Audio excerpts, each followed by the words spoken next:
मैं बस स्क्रॉल कर रहा था और दिन खत्म हो गया। वाराणसी एक शहर जहां गलियां पुरानी हैं, पर हर गली में नई कहानी लिखी जा रही होती है। और उनमें से कहानी थी रोहन की। 17 साल का रोहन नीट की तैयारी कर रहा था और हर मिडिल क्लास फैमिली की तरह बच्चे के 12वीं पास करने पर मिठाइयां खिलाई जा रही थीं। रोहन, ले बेटा लड्डू खा ले। माँ, सिर्फ लड्डू से काम नहीं चलेगा। आपने कहा था 12th पास करते ही आप मुझे मोबाइल दिला देंगी। याद है मुझे, ले तेरा नया फोन।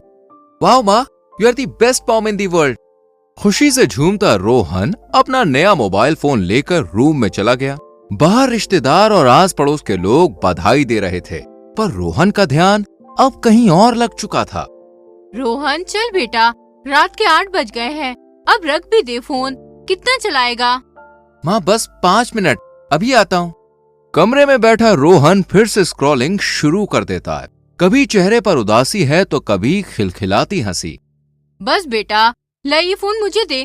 तूने 5 मिनट कहा था, पर पूरा 1 घंटा हो गया। देख जरा, 9 बज गए हैं। मुझे तो सच में पता ही नहीं चला माँ कि पूरा दिन कहाँ निकल गया। अब रोहन हर सुबह उठकर पहले फोन चेक करता। ना वक्त पे खाना, ना पढ़ाई, ना माँ के साथ बातें, ना दोस्तों के साथ वॉक, सिर्फ स्क्रॉल स्क्रॉल और स्क्रॉल। कुछ दिन ऐसे ही बीते। एक दिन माँ से रहा नहीं गया, इसलिए वो चुप्पी तोड़ते हुए बोल पड़ी।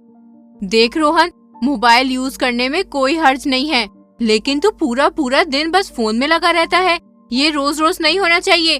तुझे नीट क्रैक करना है, रिमेम्बर? चिल माँ, सब हैंडल कर लूंगा मैं। आप हर बात पे क्यों इतना स्ट्रेस लेती हो? रोहन ने एक हल्की सी स्माइल दी और माँ को भी तसल्ली हो गई। पर अगले दिन फिर से वही। ये क्या है रोहन? जब से ये फोन तुम्हारे हाथ में लगा है ना, तुम तो ठीक से खाते भी नहीं हो, ना बाहर निकलते हो और ना ही पढ़ाई करते हो। ऐसे कैसे चलेगा? काश मैंने तुझे ये फोन ना ही दिलवाया होता। आ रहा हूँ मम्मी, बस आधा घंटा, ये लास्ट वीडियो है। रोहन ने एक नजर माँ की तरफ देखा और फिर से अपने फोन में लग गया। पूरा दिन कभी इंस्टा, कभी फेसबुक, कभी यूट्यूब यूज किया। शाम को पड़ोस की विमला आंटी रोहन के घर शक्कर लेने आई। तुम्हारा बेटा नजर नहीं आ रहा, नीट की कोचिंग के लिए बाहर गया है क्या? कहाँ, पूरा दिन फोन में लगा रहता है। समझ नहीं आता इसके भविष्य का क्या होगा। ये आजकल के बच्चे भी ना अपनी डिजिटल दुनिया में फंसकर पूरी जिंदगी बर्बाद कर लेते हैं। विमला आंटी तो चली गईं, पर रोहन ने उनकी बातें सुन ली थीं। ये क्या है माँ, विमला आंटी को क्यों आने देती हो घर में? जब देखो तब उल्टा सीधा बोलती रहती हैं। अपने घर में झांका है कभी उन्होंने? रोहन का बदला हुआ रंग देखकर माँ के तो होश ही उड़ गए। वो चिल्लाया और फिर कमरे में जाकर फोन पर लग गया। ओह शिट, आज तो 10 बज गए। माँ ने मुझे खाने के लिए भी नहीं बुलाया। रोहन बाहर निकला। टेबल पर खाना पड़ा हुआ था और माँ अपने कमरे में सो चुकी थी। सोते हुए रोहन को उनके चेहरे पर एक हल्की सी मायूसी नजर आई, जिसकी वजह वो खुद ही था। पीछे पापा भी खड़े थे, जो आज पूरे 1 महीने बाद ऑफिस टूर खत्म करके घर लौटे थे। क्या हुआ चैम्प, अफसोस हो रहा है? माँ ने बताया मुझे कि तूने आज क्या किया और इतने दिन से क्या कर रहा है।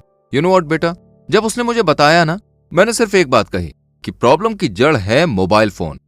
आई नो, मुझे रियलाइज हो रहा है पापा, मोबाइल मुझे बदल रहा है। मुझे याद है मैं और माँ ठीक 1 महीने पहले साथ बैठे थे, खूब बातें की थी। उस वक्त मेरे पास फोन नहीं था और जब से फोन है माँ अकेली पड़ गई है। अच्छा लगा ये सुनकर कि तुम्हें अपनी गलती का एहसास है। देखो बेटा, कोई भी चीज हो उसे अपनी लाइफ में उतनी ही इंपॉर्टेंस दो जितनी वो डिजर्व करती है। उम्मीद है अब तो फोन को छोड़कर बाकी इंपॉर्टेंट चीजों को लाइफ में एंट्री दोगे। I promise dad. अगली सुबह रोहन उठा, लेकिन रोज की तरह मोबाइल फोन नहीं देखा। माँ के पास गया और उन्हें गले लगा लिया। माँ, आज मेरी नीट कोचिंग स्टार्ट हो रही है, बस अब पूरे कंसंट्रेशन के साथ पढ़ना है। वैसे मुझे चाय मिलेगी? माँ खुश थी कि बेटे ने फाइनली फोन को छोड़कर रियल वर्ल्ड में कदम रख दिया है। वहीं पापा भी दरवाजे पर खड़े एक हल्की सी मुस्कुराहट दे रहे थे। कुछ चीजें जरूरी होती हैं, पर हर जरूरत एडिक्शन नहीं बन जानी चाहिए। रोहन ने अपना फोकस वापस पा लिया।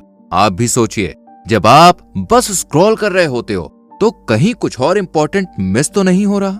क्योंकि लाइफ स्क्रीन के पीछे नहीं सामने चल रही होती है बाबू मोशाय। अगर इस वीडियो ने आपकी लाइफ में थोड़ी सी भी वैल्यू ऐड की हो तो लाइक और शेयर जरूर करना, और हाँ, चैनल को सब्सक्राइब करके बेल आइकॉन को प्रेस भी करना। जुड़ते रहिए माइंडफुल स्टोरीज के साथ, जहां हर कहानी में होती है एक हीलिंग।